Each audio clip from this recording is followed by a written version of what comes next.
welcome to the Abundology podcast. My name is Renee Spears, and today I'm here with Cindy Gunraj, who is a transitions coach, a speaker, and the author of Winning Your Parents' Approval for Divorce.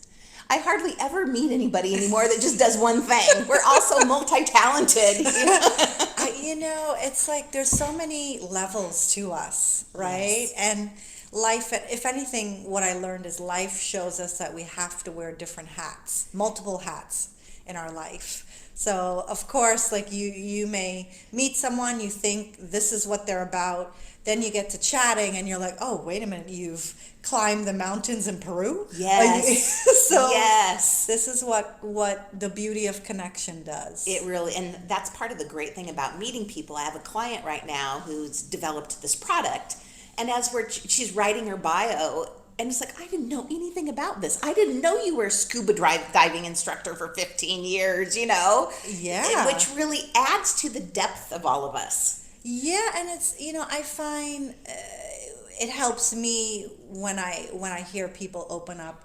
It helps me understand more about where they're coming from and how they see the world. Yes, yes. So I have not read it yet, but I have heard your book, Winning Your Parents' Approval for Divorce, is fantastic.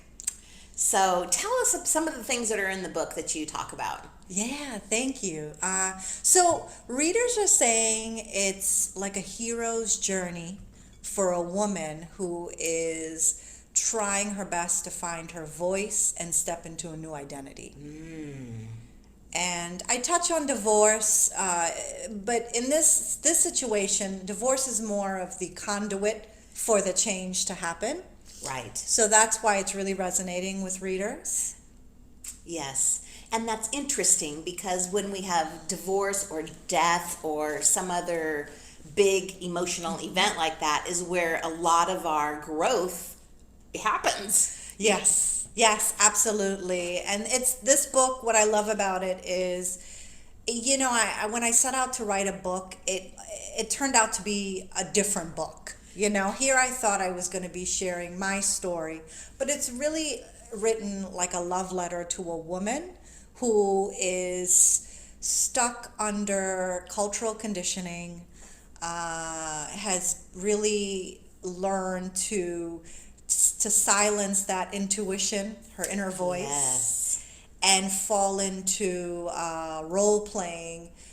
And because that's where she finds her identity and knows herself. And all of a sudden, with the divorce, that shakes things up. Yeah. So it's helping her navigate. And we've read a bazillion books about men and the hero's journey, but very seldom, I don't know if I've ever seen one about women. So how cool is that? Yeah, I would, and that's the thing of it. I think when you really pour your heart into it, like I did for this, what came out was supposed to come out. Right. Yeah. So we have talked before about people coming from different cultures and how that affects divorce and dealing with your parents from your cultural background. Mm-hmm. Can you speak a little bit about that? Absolutely. So in some of the book, I share some of my story, and it's to help this woman, this reader. And what I witnessed, Renee, is very young, roles were put on both genders, males and females.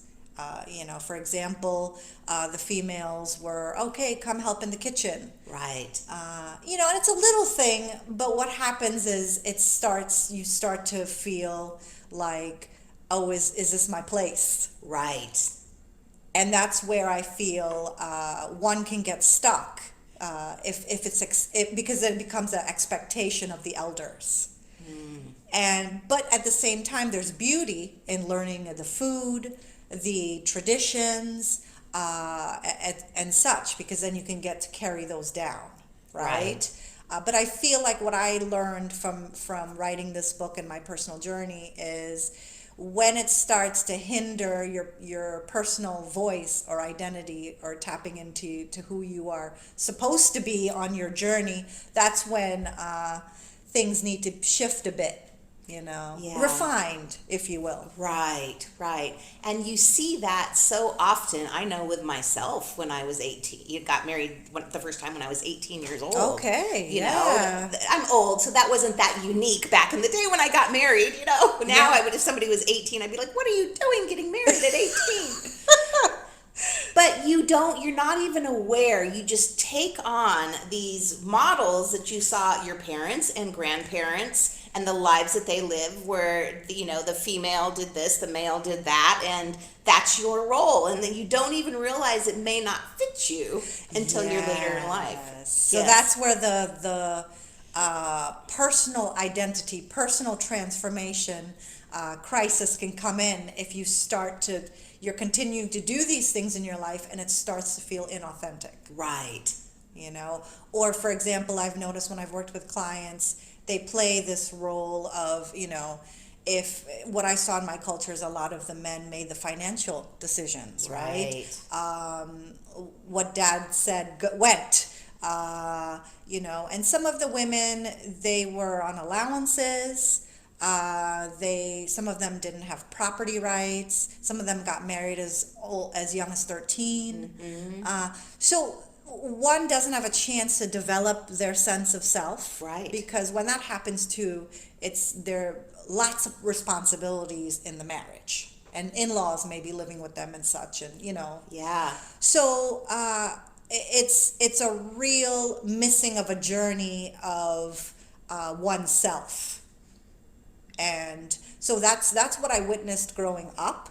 So then I noticed too that when I got into the work arena, it was hard for me to speak up to authority, to male figures, and I had to stop, reflect, and really see where that was coming from. Right. So as a transitions coach then, when people are going through these transitions is when they really start to notice all of these things that perhaps they've missed before in their life, or the skills that they didn't develop. Absolutely, absolutely, because all of a sudden you're pushed into the world where the world is asking you to bring out that skill. Like a woman, say from my culture, and I'm not speaking for all women in my culture, but women in culture, if she hasn't developed that voice muscle, that identity, that sharing her point of views and owning it, and then all of a sudden she's gifted with managing a team. Oh my goodness. So there's some steps that need to take place in order for one that could really step in and own that role. Right. Yeah. And adjusting just to the different shock, honestly, of being in a different role in life that you may have never even considered that you would be in. Yes. Because one of the things too in our culture, and as I notice in other cultures, education is emphasized. It's a big thing. But funny enough, the women I grew up around, they were more encouraged to get married and do that, right? Yep.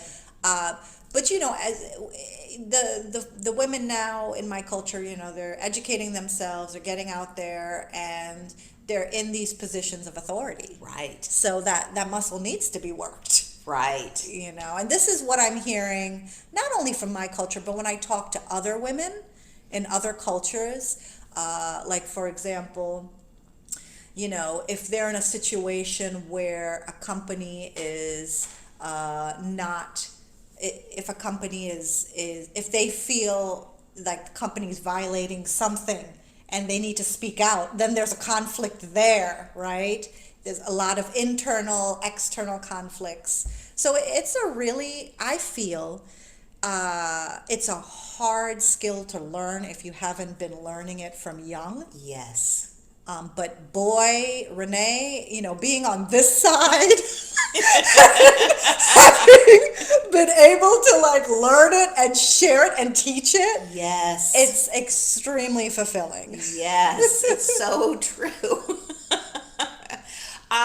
My early days in the work world was in the mortgage industry, and I got promoted. Right, my first big promotion was to this VP role. It was for a large company, and I was the one female, and there were 49 male. Okay. You know, Yes. VPs. Right, That was, right. and I learned at that time how to talk male CEO. Right. And it's completely different. Like, men communicate differently than women do. I mean, that's just how it is. Right. But if you can learn, and I'm not saying that how they're doing it is right. I definitely think we need more femininity in our workplace, and what women bring to the table is so valuable. Right, yeah. But they just say it like it is. Yes. You know, like, you're being really stupid. Stop doing this right now. You know, or that's a dumb idea. We're going to do something else. And they don't hold grudges. You know, it's just, okay, yeah, I guess you're right. Yeah, let's do something else. Yeah, it's because they want to move. They want to move ahead. They want to get it rolling. Yes. Exactly. I mean, yeah, and this is actually the males I grew up with. You know, they were very direct. You know, they were very, I would say, some very privileged because they Absolutely. Absolutely. you know, the women, they were doing the cleaning, the cooking, the shopping, the organizing, and some of them did get jobs on top of that. Oh my goodness. So, you know, it's just, sometimes I step back and I was like, wow, how unbalanced things are from my point of view, because I came out of that. Right. But yet this is the reality for women, for some women, you know. Yeah, for quite a few. For quite a women. few. Yes. I know. Yes. I think we're at a good place now, though, where you can actually see the shift happening with the Me Too movement, you know, and more women being on boards, company boards, that sort of thing, that you can actually, it's slow. It's like a big, you know, ship that we're having to steer in a different direction, but it's getting there. Absolutely. And I will share something with that too, is one of the things I noticed too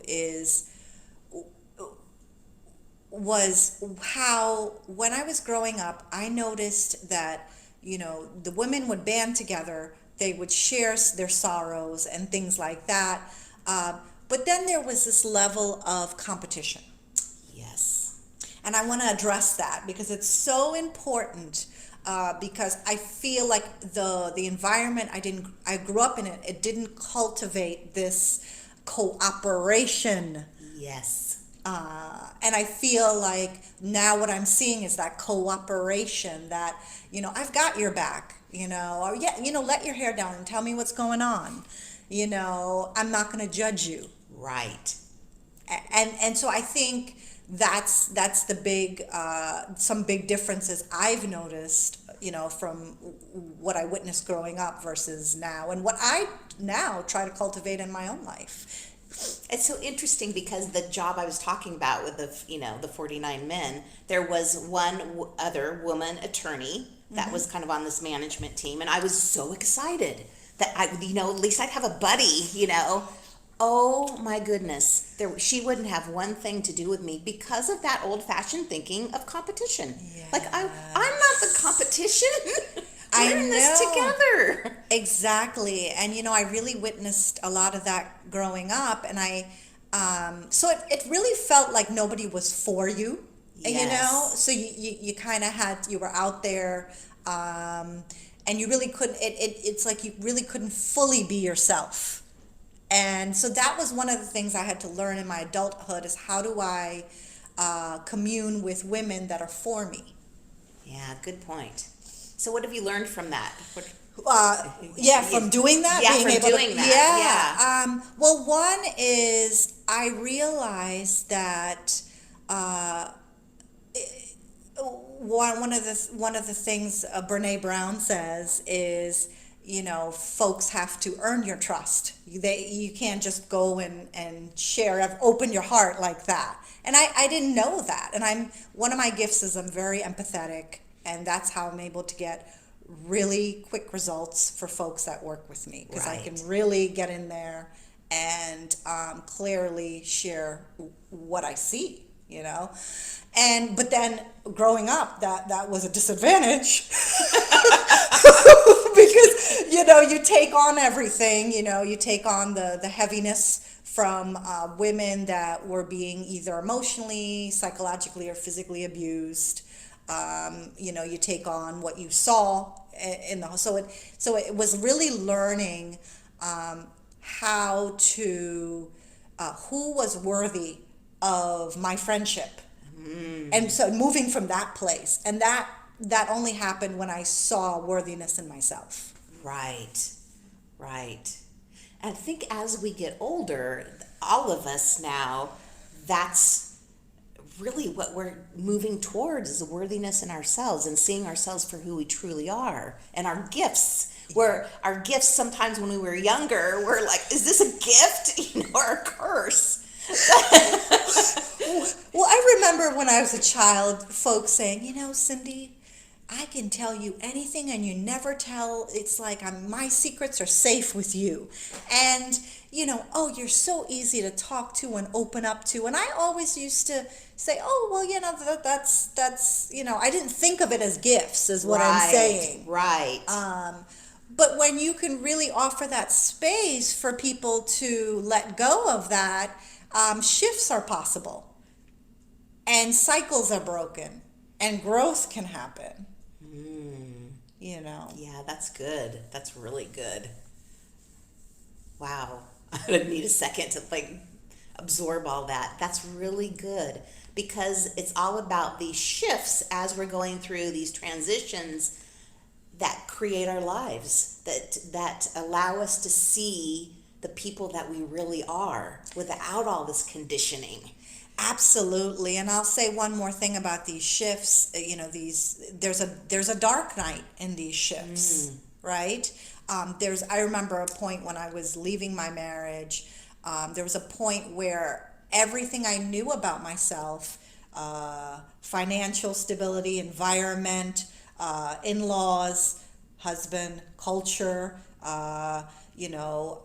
all those things, social circles, all those things were stripped because of this inner drive in me to personally grow. Right. So when you're in that dark night, it's so easy to want to turn back, Yep. Because it's what you know. And it's comfortable. It's comfortable. And you know how to deal with it. Yes. And folks, they don't like that discomfort. Right. But that's why I say, transitions, because that's actually when you actually need to go into that night, that dark night, and you need to sit there and you need to do things like I talk about in my book, self-reflect, and, really carve out space for, who's going to be this new person. And, you may have to let go of some people. Yes. Yes, which is another one of those things that letting go of people that aren't healthy for you, it hurts. It hurts. It does hurt. And we have this idea, oh, you're just moving forward and everything is great in life. You know what? That's kind of a little bit of bullshit. Yes. Because when you have to let go of people that have been in your life that you love, but they just aren't good for you, yes, it hurts. It hurts, and that speaks to the cultivation of boundaries. Right. And I really learned, I wanted a new woman. I wanted a woman. I wanted to be somebody who felt confident about themselves, could speak up when it really mattered. Right. I wanted to be able to be taken seriously. Right. And a lot of this is like what I saw and witnessed even today is some of the women feel that they're not taken seriously, they're not listened to. So they have to put on this either facade by talking loudly or acting out or what have you, right? To compensate. But there's other ways, but this, not everybody wants to face that dark night. No, understandably. Yes. Understandably. But when you do, and the changes in you and having the confidence to face the world as you are, yeah, I mean, that's living, Huge, because when you get tastes of it, as you said, if you stick with it and you go out and you find people that are for you, and first you have to believe all this. You have to walk in faith. It's that believing in the unseen. Right. So, first that needs to be cultivated, and then things start showing up, and the qualities you wished really to show up for yourself start blossoming, Mm-hmm. So what advice do you have for somebody that might find themselves right now besides calling you and working with you, but find themselves going through a divorce or another difficult transition? What's some of the first things that you can do? I would say acknowledge what's going on. That's the first thing, because what I notice is when folks are stuck in cycles, they don't see what's going on. They want to, either they've gotten used to that cycle, that suffering, that role, identity, what have you, and they think that's how it is. Yes. So if you can acknowledge that hurt, Yes. acknowledge that this is really happening, then that's actually that entryway point into the dark night that will help bring you out, and it'll lead you things to like self-reflection and folks that can help you, and so many amazing things. Yeah. That's good. That's a great place to start, is just acknowledging where you are. For all of us, all day long, acknowledging this is where I am. Yes, This is what's happening. yes, because it's like we like I've done it too. It's like you want to like take it off of you and put it on something else. Oh, the situation. Oh, the person. It's them. It's not me. Or this is my genetics. This is my background. This is how the women were treated for ancestral times. Right. But I've learned you have the power to make a choice, to make a different choice. All day long. And those are the choices that make up your life. Yeah. So that's, of course, the work that I do is opening your mind to actually realizing, oh, there is another choice. Oh, I can live differently. Yes, which is, it's so important. It's so important. I took my niece she loved to go to the Cheesecake Factory of all places, but I took her there and I ordered my cheesecake and ate my cheesecake first, and her mind was blown. Like, Aunt Renee, we can eat our cheesecake first before we eat our meal? Yes, this is the rules, right? Yeah, the rules, yes. those, and not even spoken rules, Yeah. just the society that we see in our society, Yep. that things are okay, things you wear are okay or not okay. Yes, absolutely. Yeah, it's some deep stuff. It is. It's definitely not things that are fixed overnight, quick fixes or anything like that. It takes focus and dedication. But the great news is when you go through this and you come out, like you said, on the other side, I'm going to tear up because it's just so incredible. It's so incredible to know yourself and have confidence in yourself and be able to speak up and realize that you are the one that is able to shape your life any way you want it, based on your thoughts and your beliefs and how you want it to be. I love how you said that, and I love that last line about how you want it to be, because that's the whole point of it, is shifting from thinking, oh, well, this is what was dealt to me. Right. So whereas, well, no, you could have it your way. You could have it, you could design this life, an exquisite life if you want.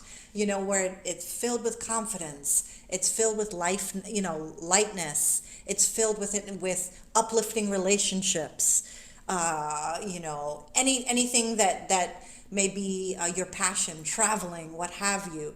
But it really starts with just that one choice of, I'm going to do this for myself. For myself. Yeah. And realizing that you're doing it, you're making these choices, whether you believe you're making these choices or not. So if you're sitting home and you're looking at your life is a representation of the choices that you have made. Absolutely. So if you're Absolutely. refusing not to take responsibility or actively make the choices, they're still being made. Yes. And I'm glad you brought that up, because that was another thing I noticed was I had to stop, because what I saw growing up was folks living their life on autopilot. Yes.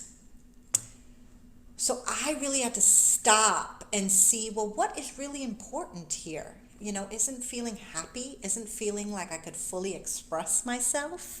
Isn't it feeling like I want to be in an environment where I feel safe, where I could open up? Imagine that.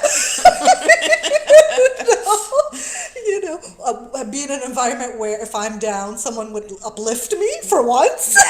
Yes. So it's really taken the time to see what's important to you, and then having